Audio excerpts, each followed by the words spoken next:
खामोशियों को भी आवाज मिल जाती है। जब हक की बात हो तो हर बात सियासत बन जाती है। ऐसा ही कुछ दिल्ली के जंतर मंतर पर भी देखने को मिला। दिल्ली जो कभी राजनीतिक टकराव, धरना प्रदर्शन और सत्ता वर्सेस विपक्ष की सबसे बड़ी रणभूमि मानी जाती है, बल्कि ऐसा कुछ हुआ जिसने लोगों को भी सोचने पर मजबूर कर दिया। जंतर मंतर से सामने आई एक तस्वीर ने दिल्ली से लेकर देश की राजनीति में बड़ा भूचाल लाने का काम किया है। 21 दिनों से अनिश्चितकालीन भूख हड़ताल कर रहे सामाजिक कार्यकर्ता सोनम वांगचुक को अचानक अस्पताल ले जाने की कार्रवाई अब सिर्फ एक प्रशासनिक फैसला नहीं, बल्कि बड़ा राजनीतिक मुद्दा बन चुकी है।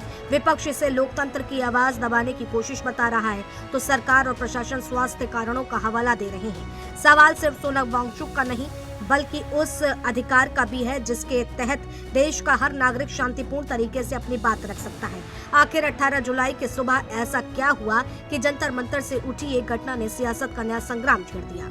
आइए समझते हैं इस पूरी कहानी को।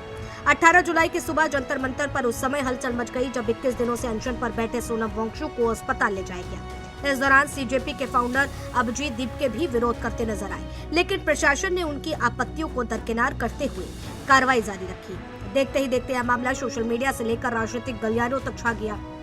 सोनम वांगचुक को हटाए जाने के बाद विपक्ष ने बीजेपी सरकार के खिलाफ मोर्चा खोल दिया है। समाजवादी पार्टी अध्यक्ष अखिलेश यादव ने इस कार्रवाई को लोकतांत्रिक मूल्यों के खिलाफ बताते हुए सरकार पर गंभीर सवाल खड़े किए हैं और सोशल मीडिया एक्स पोस्ट करते हुए लिखा है, सोनम वांगचुक को बलपूर्वक अनशन स्थल से हटाया जाना निंदनीय है। पूरी दुनिया इस घटना को देख रही है। कार्रवाई में शामिल लोगों की पहचान सार्वजनिक की जानी चाहिए और उनके इलाज की न्यायिक निगरानी होनी चाहिए। अखिलेश यादव के बाद समाजवादी पार्टी सांसद डिम्पल यादव ने भी सरकार पर निशाना साधा। उन्होंने कहा कि लोकतंत्र में संवाद सबसे बड़ा हथियार है और असहमति की आवाज को दबाना किसी भी लोकतांत्रिक व्यवस्था के लिए अच्छा संकेत नहीं है। सरकार को संवाद का रास्ता अपनाना चाहिए, न कि विरोध की आवाज को दबाने का प्रयास करना चाहिए। विपक्षी हमलों की कड़ी यहीं नहीं रुकी। आजाद समाज पार्टी के राष्ट्रीय अध्यक्ष और सांसद चंद्रशेखर आजाद ने इसे सीधे सीधे लोकतंत्र और संविधान पर हमला करार दिया। सोनम वांगचुक को जबरन हटाना लोकतंत्र और संविधान को कुचलने जैसा है। भाजपा सरकार अब शांतिपूर्ण विरोध भी बर्दाश्त नहीं कर पा रही है। वहीं आम आदमी पार्टी के सांसद संजय सिंह ने भी इस मुद्दे पर खुल करके सरकार के खिलाफ मोर्चा खोला। राज्यसभा सांसद संजय सिंह ने कहा कि अपनी मांगों को लेकर शांतिपूर्ण आंदोलन करना हर नागरिक का संवैधानिक अधिकार है। 60 साल के सोनम वांगचुक पिछले 21 दिनों से आमरण अनशन पर बैठे हुए थे। अपनी जिंदगी दांव पे लगाकर देश के करोड़ों युवाओं की आवाज उठा रहे हैं। मोदी जी, मैं आपको ये कहना चाहता हूं, इतना अहंकार अच्छा नहीं है। सत्ता का इतना अहंकार, हर व्यक्ति पे लाठी चलाओ, हर व्यक्ति पे गोली चलाओ, हर व्यक्ति पे आंसू गैस के गोले छोड़ो, कभी किसान आंदोलन को कुचलो, कभी नौजवानों के आंदोलन को कुचलो, कभी माताओं बहनों के आंदोलन को कुचलो, ये अच्छी राजनीति नहीं है।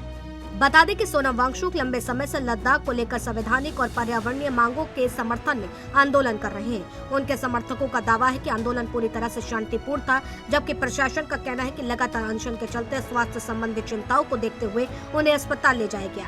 लेकिन अब इस आंदोलन ने नया मोड़ ले लिया है। सीजेपी के फाउंडर अभिजीत दीपके ने ऐलान किया कि अगर सोनम वांगचुक की मांगों पर गंभीरता से विचार नहीं किया गया, तब वे अनशन करेंगे।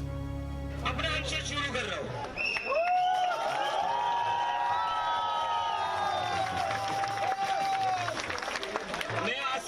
शुरू कर रहा हूँ।